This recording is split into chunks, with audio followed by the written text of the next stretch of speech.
just want to take 2-3 minutes and give colleagues a sense of where things are in the West.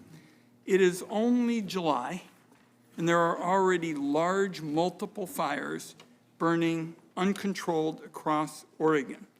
The headlines today in our paper quote people saying, "I just packed up and ran," as the bootleg fire continues to spread in southern Oregon, and that is representative of what my colleagues are worried about in the West.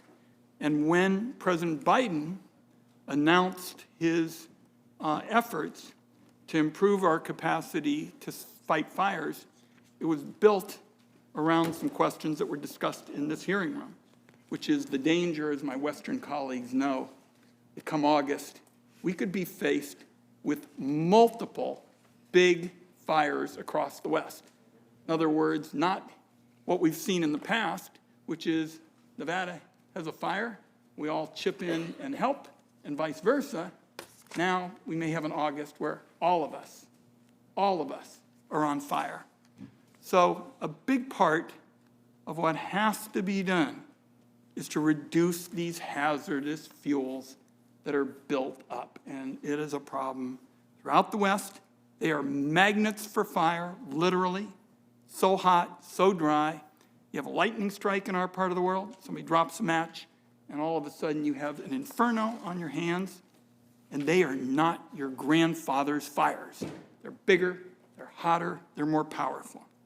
Now, Mr. Chairman, because of your thoughtfulness and the fact you're trying to start us in the right direction, and I heard, it's my understanding that you and the ranking member and Senator Murkowski, a couple of my colleagues, Senator Heinrich, Senator Cantwell, all of you have been discussing this.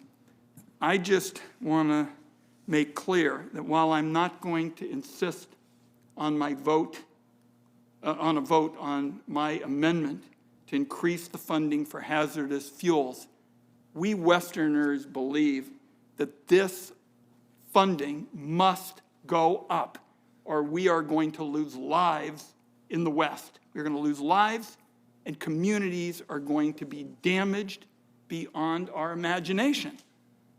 So I'm not going to bring it up today for a vote, and to a great extent, Mr. Chairman, it's because I think you're working with us to get us moving in the right direction.